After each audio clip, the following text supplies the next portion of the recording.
Hello there, only me. I'm sure these videos will get so many views and will go massively viral all over the world, and obviously are going to solve all my problems and all the problems of the world.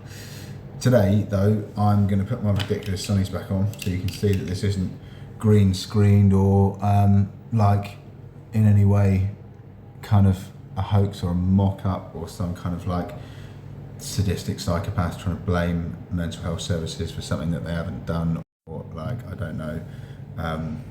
These videos are genuine, they're not in any way made up, and this kind of, I don't think that anyone's ever said that, but I kind of got the impression that, you know, if people had seen any of these videos, which they did, like when I was in Signet Taunton, I didn't really make many then. I made a few when I was in Signet Colchester 2023.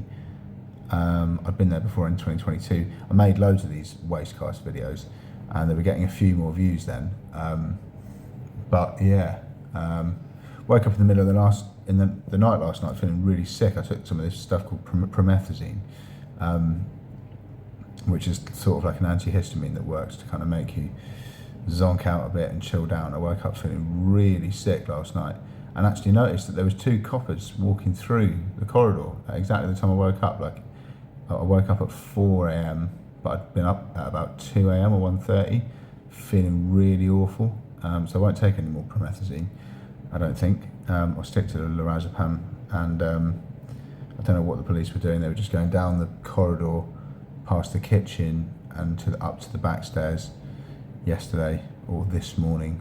I don't know what time, about like 1 or 2 a.m. If you did catch me on body cam, then be sure to upload the footage to YouTube, because I was like really, really bad, and that will help to defame my image and make people hate me even more than they already do. So today, I'm going to have a good old moan about AWP, Avon and Wiltshire Partnership Mental Health Trust. So I've done one of those annoying documents. You're going to have to watch it on a screen recording, listen to it, but I'll try and post a link in the description, again, for anybody that's got better things to do with their life than listen to me. What I'm going to also do is put myself in a little one of those so you can see me, what my face looks like and who I am talking about. Here's something completely irrelevant. That's not what I'm supposed to be looking at. ICO, got that ready. Yeah, here's a document I've just written, which I'm going to read. So yeah, here's some bits of me reading stuff that might not interest you, but probably should if you're in any way interested in the kind of journalistic foray of human rights and NHS policy and legislation, mental health treatment, you know, advocacy, or any kind of social justice, really. Especially kind of administrative protocols, so people struggle. I can't get my words out today. It's probably still the promethazine making me. I couldn't speak last night when I woke up. I was like really, I was like feeling really horrible. Like I was about to throw up and I couldn't speak properly. It was rank. Peanut butter sandwich at like 2 a.m, sorted it out.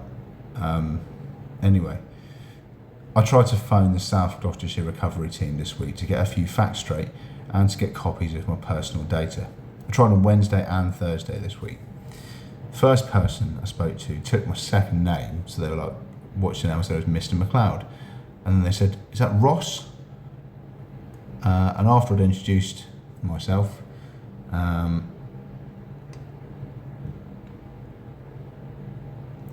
Mr. McLeod, and when I said no, like I wasn't Ross, the call, my God, I should really put more effort into these and read them before I put them on the internet.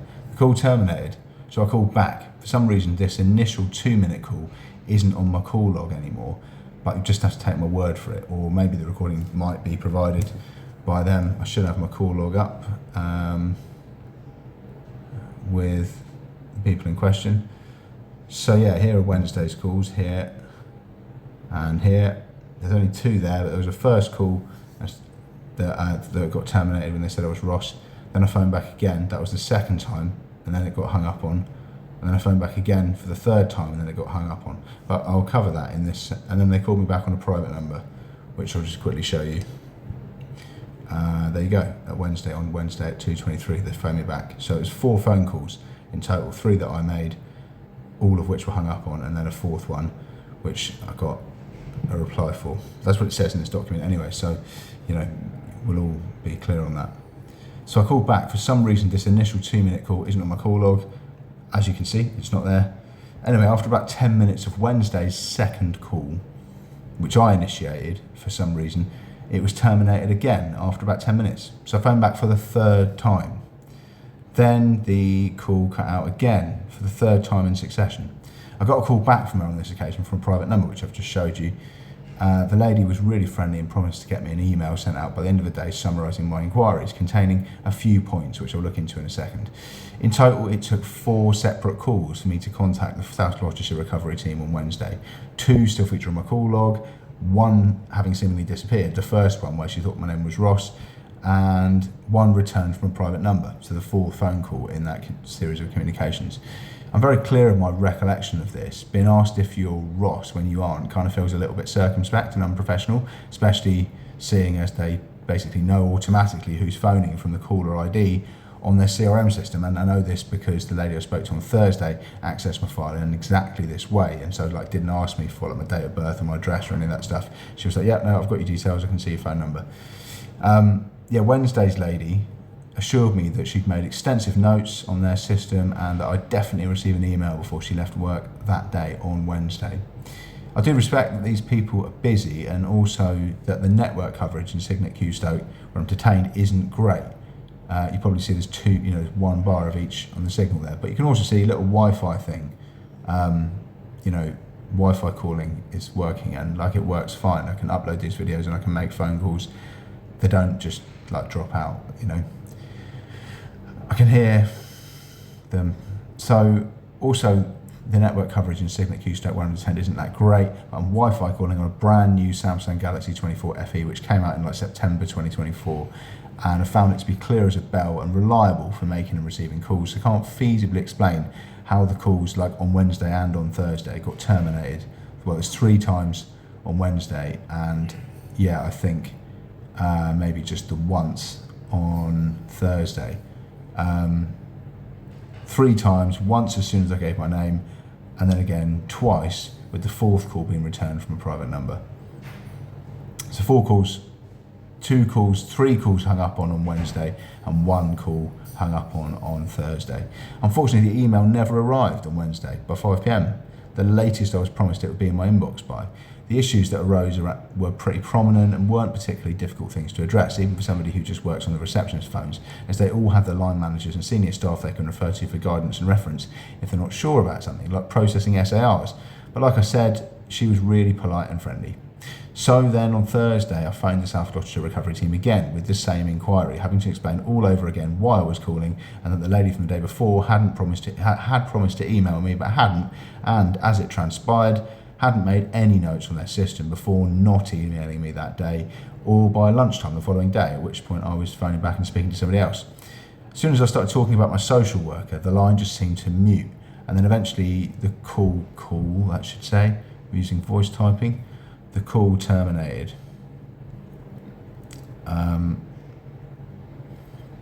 So I called back into the South Gloucestershire recovery team. The staff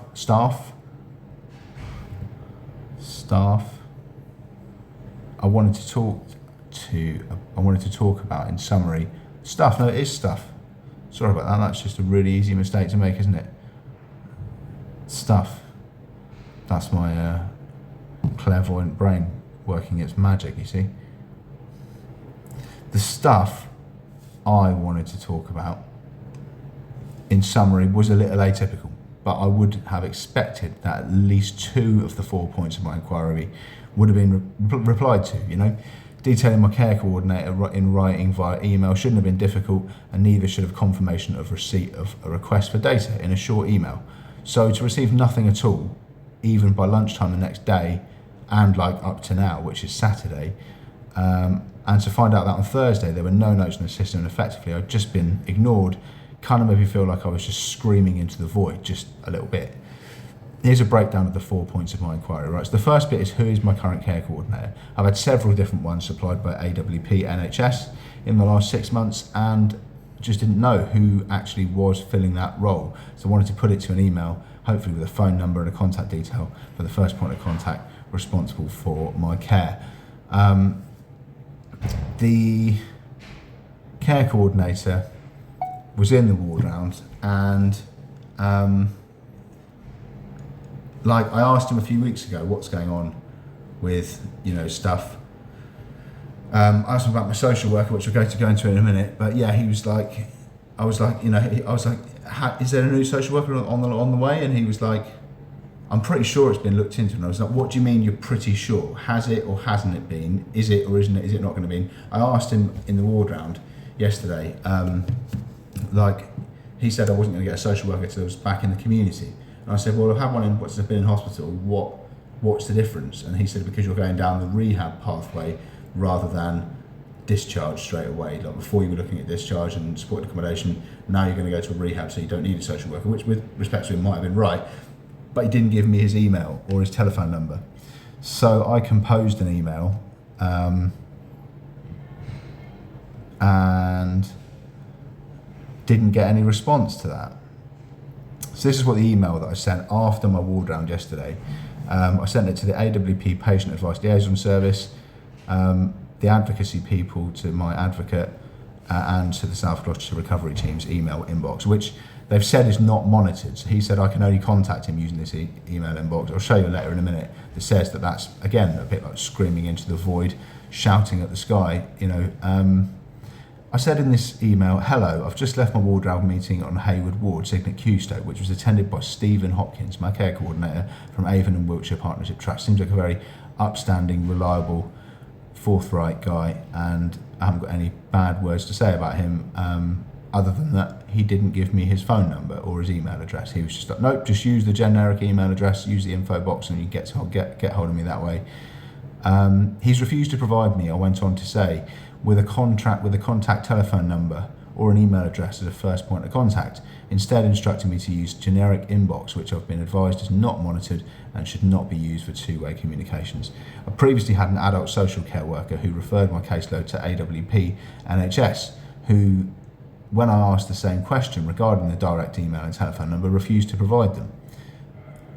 I contacted South Gloucestershire City Council regarding this on X, Twitter, explaining that I'd received a call from a private number from somebody claiming to be a social worker who wouldn't provide a valid nhs.net email or work mobile number in order that we could communicate. After a couple of days, they tweeted back to me to say that all adult social care workers would be expected to provide their contact details to clients, and that over and above this, they'd checked their internal database and found that there was no record of anybody having contacted me on their system, and they believed the person was not acting in good faith or potentially wasn't genuine. I conducted a search on the social care register and confirmed that Catherine Fall, who I had nothing against or wanted to work with, I was shocked and appalled that she'd received these malicious communications, which I'll go into in a minute, was indeed qualified as a social worker, so she's not dodgy, but still have doubts about whether she was acting malfeasantly or committing misconduct in a public office, due to the opinion of the illegitimate nature being shared to me explicitly in writing in the public domain by South Gloucestershire City Council themselves. With this in mind, I'm concerned that my AWP NHS care coordinator has also refused to provide in the ward round meeting just now his email and telephone number.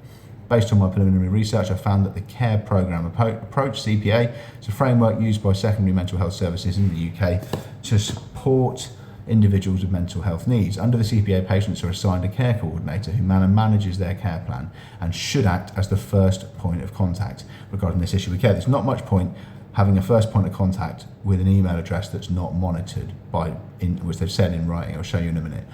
Although it's not explicitly stated as a legal requirement for them to provide their direct email or telephone number, NHS and mental health services have policies about how they communicate with and support patients, and a care coordinator is expected to be a point of contact.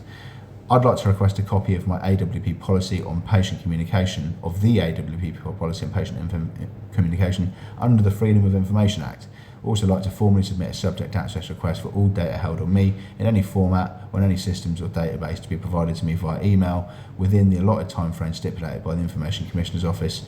I'd like this to include all care notes, details of any meetings attended by staff, to include full names, dates and job titles, or employees of the Trust who've been in any way involved in my historical care and treatment, copies of all internal or external email and text correspondence, and any telephone call recordings available also. Based on the findings of the purport and the content of the Freedom of Information request and subject access request, I'll then assess whether it's proportionate, fair, reasonable to submit a formal complaint against Stephen Hopkins, or indeed Catherine Fall, for breaches of policy, regulation, or perhaps even law. I look forward to receiving a response regarding my request for information and hope this inquiry can be remedied in a satisfactorily expedient way. I've got a screen recording of the tweet that I sent, and I've got a link to it here. I'm going to do a bit of talking on the camera actually. So what happened, right? On the 30th of January, I was approached by the ward manager here. I've mentioned this in a previous video, but you can see 30th of January, I was on the phone for 19 minutes and 30 seconds. So what they did was the ward manager came up to me and said, Brodie, can I have a word please? We've got an important issue we'd like to discuss with you. Your social worker has received some malicious communications from you, and she feels really intimidated and insulted, and the manager of South Gloucestershire recovery team, I think, don't quote me on that, it might have been another role in AWP, but she was a manager, I think, of AWP's, I don't know if it's like the head of AWP, I don't know, I think it was the head of the South Gloucestershire recovery team. She was a lady, and I was like, oh my God, that's really horrible, like that wasn't me, I don't know who did that, and obviously I condemn that. I think that's, you know, reproachable sort of behaviour.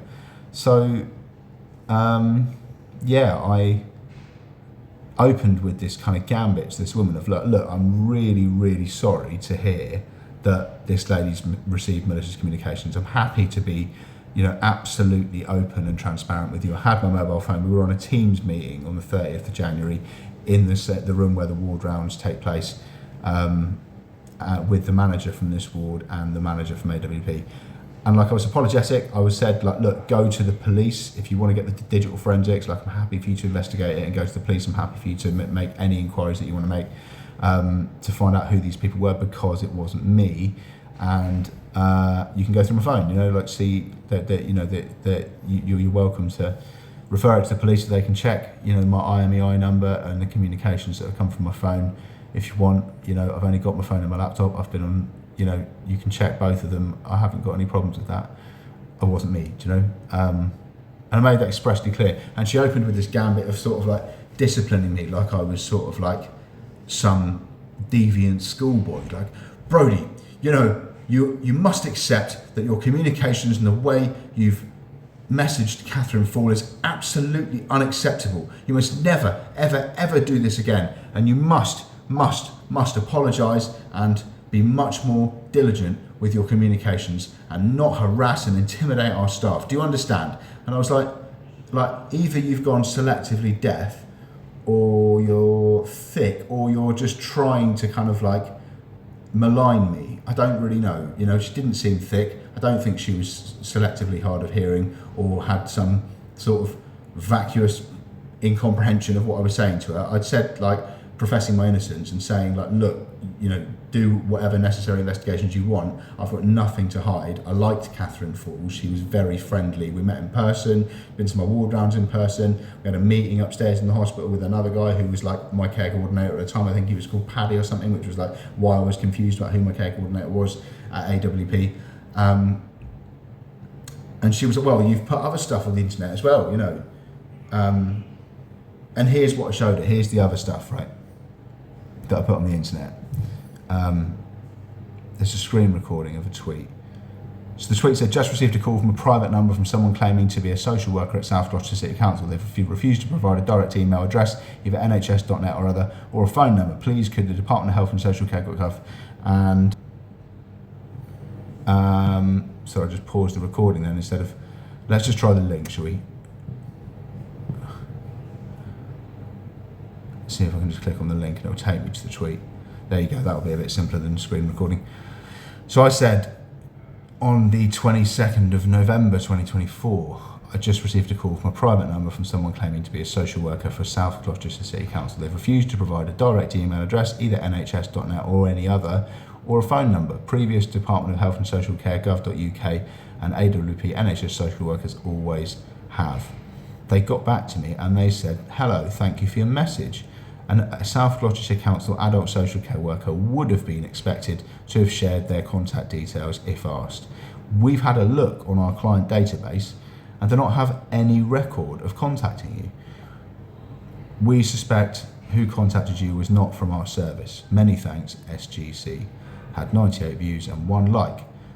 Coincidentally, I got this letter back the same day on South Gloucestershire City Council headed letter paper.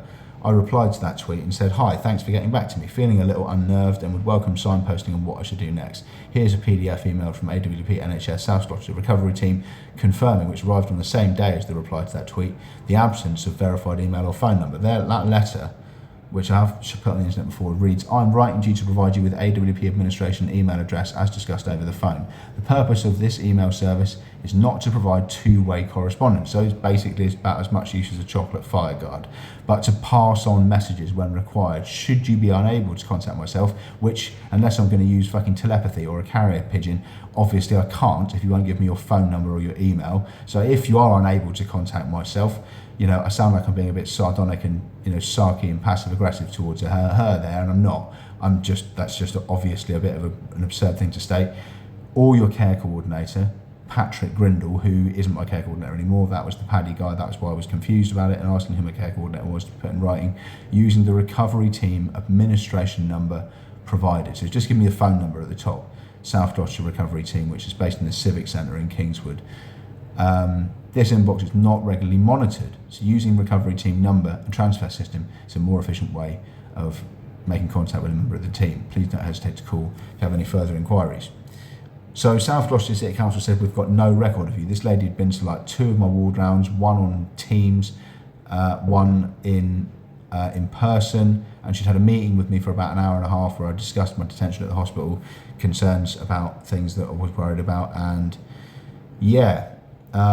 So this lady, when I showed her that, was just like, I was like, you know, I haven't done anything wrong here. South Gloucestershire City Council have said this. This is the previous content that I've put online. I haven't been misusing my mobile phone or breaching the mobile phone contract or doing anything like that. And she just started like backpedaling, like, oh, do you know, like, did you mean Twitter or X?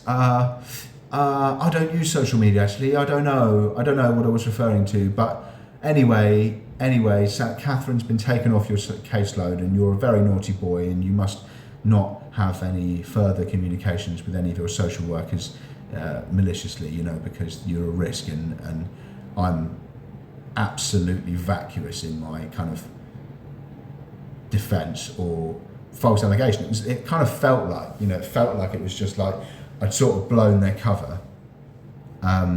You know, she is a genuine social worker, Catherine Fall. She checked on the social care register, but you know, if you phone 999 and you get picked up in an Uber, you might still have. I still need to be in hospital. I have got a mental disorder, as you can probably tell, and just because I do have a mental disorder and the treatment is required, doesn't mean that, you know, you phone 999 and an Uber picks you up and drives you to the hospital.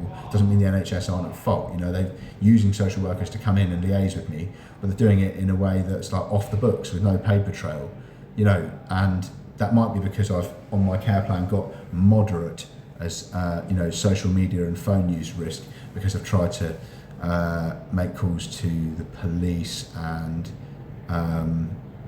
I think I put staff details on the internet when they said I was in Taunton once, when somebody had said my clothing was complete. They had said I'd been wearing clothes that I'd left at my house. I used to have a specific, people from Bristol might even remember, like my custard yellow t-shirt, and it had a picture of a donut on the front. It's from my yard, but it used to be in Park Street in Bristol. Used to do wicked like graphic print graffiti t-shirts, and there was a guy with a donut, like a cartoon character, like graffiti print donut yellow t-shirt, and he'd said I was wearing that and like a pair of khaki jeans or something on my form on leave, and I was just like, this is ridiculous. Someone else has obviously just gone and pinched my clothes from home, and now they're trying to say that the person going into town will be dressed as me, you know, and I was wearing like the same, something completely different like I am now. They've done this in this ward loads of times. They've got the description wrong.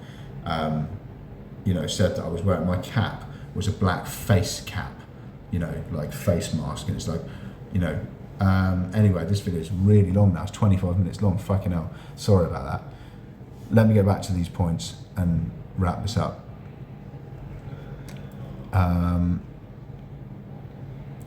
So yeah, who's my care coordinator? Because it wasn't Patrick Grindle anymore. I don't know why it changed. What's going on with my social worker? That's what's going on with my social worker. Is I've tried to sort of highlight that maybe she was being a bit improper, and now she's sort of not. Who's funding my detention during last week's, whatever it should say, during a week's recent ward round meeting with my multidisciplinary team. I'm busy. My responsible clinician simply said he didn't know who was funding my care at the hospital.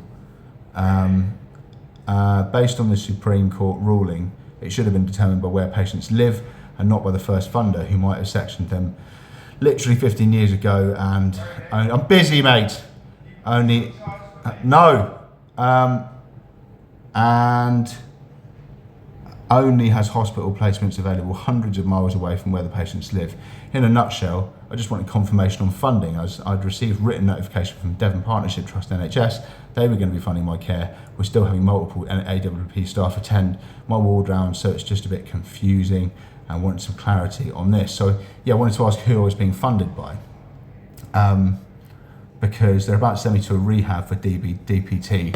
I've got it queued up, the NHS Who Pays document.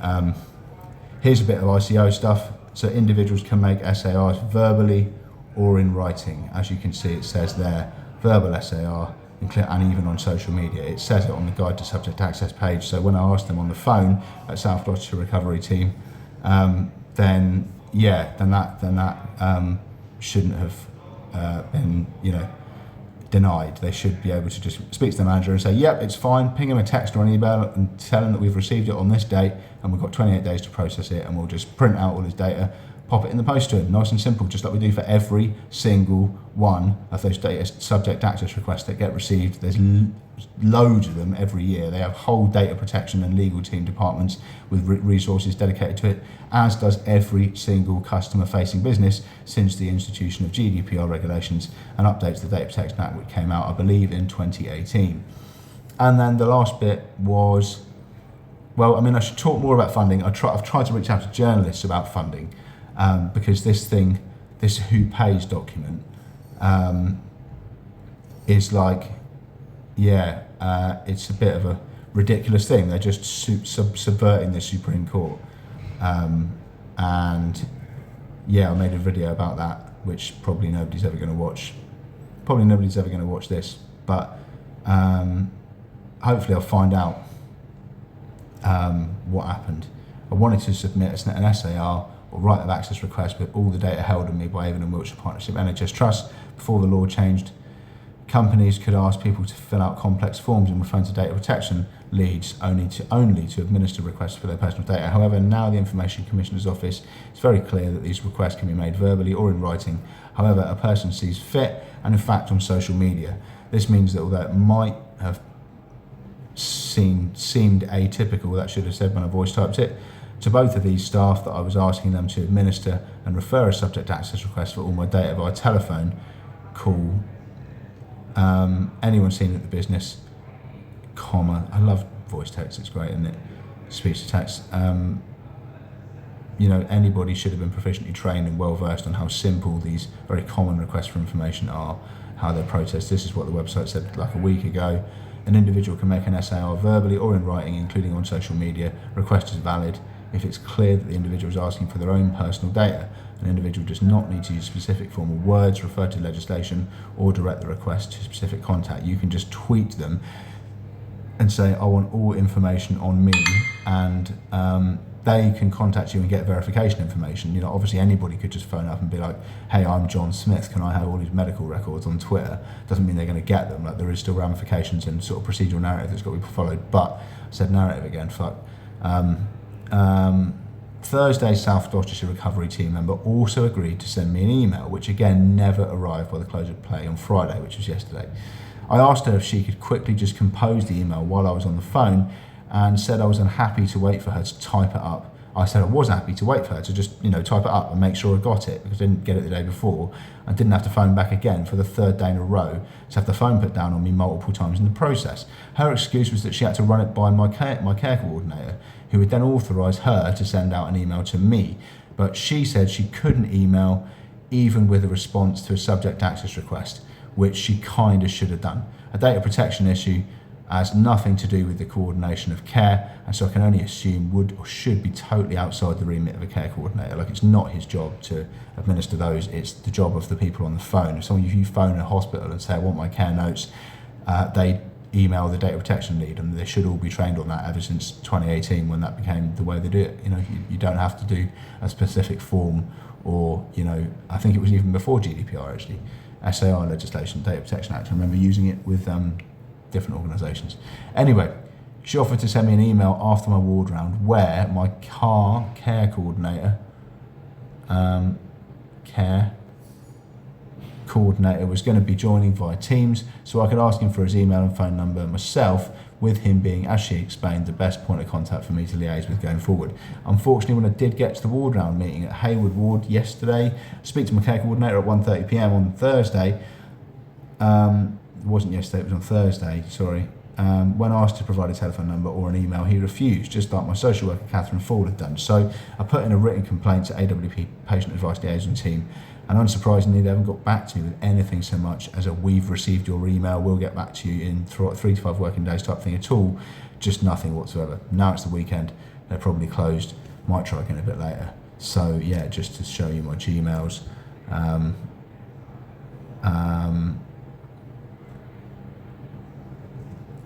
Let's have a look. Yeah, so there's some other stuff I sent to solicitors and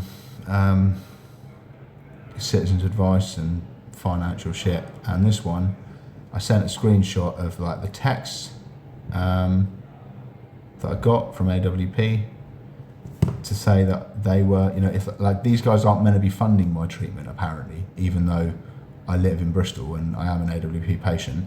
It's supposed to be DPT, but no, DPT have written to me with a letter saying that it's not them that's funding that it is them funding my care. I'm going to be shipped off to Devon to some god-awful rehabilitation unit. And here's the letter from Catherine Ford. I should have included the letter from the Devon Partnership Trust as well. But I'm not going to make you watch this any longer because it's been fucking ages. But South Gloucestershire recovery team, get your act together, mate. What's going on? Why do I have to clean your lens for clearer pictures? Yes, I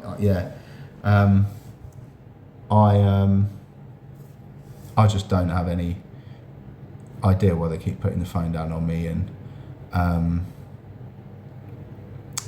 won't talk about the dispute that I had leading up to my relapse with them, but I had some fairly circumspect exchanges with them, South Gloucestershire recovery team, in my home in Bristol in Kingswood, before I sadly ended up ventilated in a coma at the Bristol Royal Infirmary.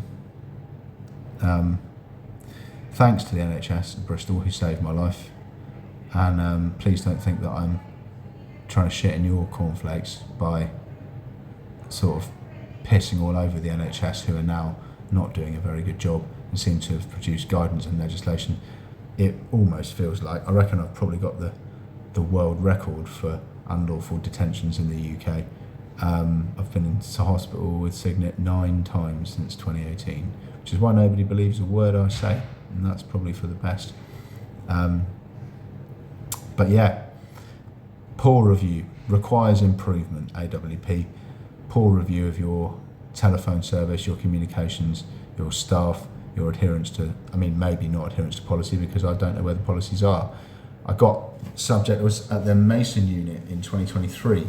I was there for like about 5 or 6 days, and they were looking for a bed for me, and I got eventually sent to Colchester in Essex. It's the second time I've been there. I got sent to Tyler Ward, got sent to a PQ in the beginning of 2023, psychiatric intensive care unit, and they brought in this sort of like medical solicitor or something and just said, okay Brody, we're only allowed to keep you under 136 136 or 135 suite for like whatever it was then. I think it was 72 hours, now it's 24.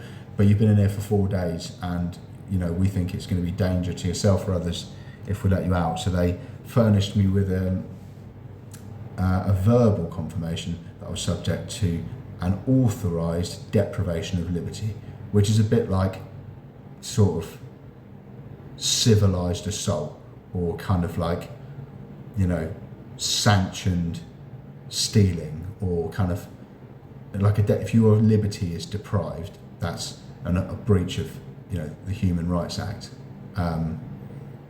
Everyone's got the right to liberty, and you know, even though we've left the EU, whatever you think about that, everyone's got that right. But this is the longest video I've ever done, 35 minutes. So have a really lovely day. Don't be too worried about reaching out to your support networks for your mental health, because they're not all bad, I'm sure, but I'm having a bit of a difficult time trying to get accountability responses, or even just telephone calls out of them, because they keep putting the phone down on me and saying they're going to email me and not emailing me, and not giving me any email addresses so I can email them, other than one that is unmonitored and they're never going to get back to, and not having they've got a phone number you have to sit on hold for like 25 minutes, and then, as I've said, they just put the phone down on me, you know, multiple times in succession, and then when you ask them to email back, they don't email back. So it's just a bit of a vacuum of accountability, screaming into the void. I'm going to go and scream into the void now, drink some more coffee, and socialise with the other people on this ward, both the service users and staff, who are all different and unique in their own special way, with good qualities and bad qualities, just like myself. Thanks for watching.